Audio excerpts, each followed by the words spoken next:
Hello guys, ഞങ്ങളിപ്പോൾ പോയിക്കൊണ്ടിരിക്കുന്നത് ഞങ്ങളുടെ വീടിൻ്റെ അടുത്തൊരു ഡാമുണ്ട് അങ്ങോട്ടാട്ടോ. ഇന്ന് സൺഡേ ഒക്കെ അല്ലേ, ചുമ്മാ ഒന്ന് കറങ്ങിയിട്ട് വരാമെന്ന് വിചാരിച്ചു. മാത്രമല്ല അവിടെ ഡാം തുറന്നിട്ടുണ്ടെന്ന് പറഞ്ഞു കേട്ടോ. അപ്പോൾ പിന്നെ കണ്ടേച്ചും വരാമെന്ന് വിചാരിച്ചു. ഇപ്പോഴാണെങ്കിൽ മഴയില്ല. ഇപ്പം ഞങ്ങൾ അങ്ങോട്ട് പോകുന്നത് അങ്ങോട്ടേക്കുള്ള പാലാട്ടോ. രണ്ടെണ്ണം ഉണ്ട്, ഒന്ന് പുതിയതും ഒന്ന് പഴയതും.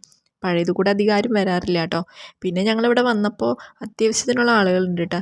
ഞാനാണെങ്കിൽ ആദ്യമായിട്ടാട്ടോ ഈ വേനൽ സമയത്തല്ലാണ്ട് ഈ മഴക്കാലത്ത് വരുന്നത്, ഈ ഡാം തുറന്നത് കാണുന്നത് ഞാൻ ആദ്യമായിട്ടാട്ടോ. പിന്നെ ഇതിനും കൂടുതൽ വെള്ളം ഉണ്ടാവാറുണ്ട്. കഴിഞ്ഞ കൊല്ലം വരെ ഈ നേരത്തെ വന്ന പാലമുണ്ടല്ലോ, അതിൻ്റെ മുകളിൽ കൂടെ ഒക്കെ വെള്ളം വരുമായിരുന്നു. പിന്നെ ദേ ഞങ്ങളിവിടെ കുറച്ച് നേരം നിന്നപ്പോൾ ഒരു ചേട്ടൻ വലയെറിഞ്ഞ് മീൻ പിടിക്കുന്നത് കണ്ടു കേട്ടോ.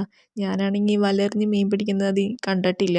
എന്നാൽ പിന്നെ അത് കുറച്ച് നേരം കാണാമെന്ന് വിചാരിച്ചു. നമുക്ക് നോക്കാമല്ലോ മീൻ കിട്ടുമോ ഇല്ലയെന്ന്. ഞാനതിൽ നോക്കിയപ്പോൾ മീനൊന്നും കണ്ടില്ല കേട്ടോ. ഇനിയിപ്പോൾ അതിൽ കുഞ്ഞേ മീനുകളുണ്ടോയെന്ന് അറിയില്ല. എനിക്കിവിടെ നോക്കുമ്പോൾ കാണാനില്ല. പിന്നെ ഞങ്ങൾ വരുന്ന വഴിക്ക് ഒരു കോഫിയൊക്കെ കുടിച്ചു. പിന്നെ ഇവിടെ വന്നപ്പോൾ ഇതാ വെറൈറ്റി പലഹാരങ്ങളൊക്കെ കണ്ടു കേട്ടോ. നേരത്തെ വന്ന പാലുണ്ടല്ലോ, അവിടെ ആയിട്ടാട്ടോ ഈ കോഫി ഷോപ്പുള്ളത്.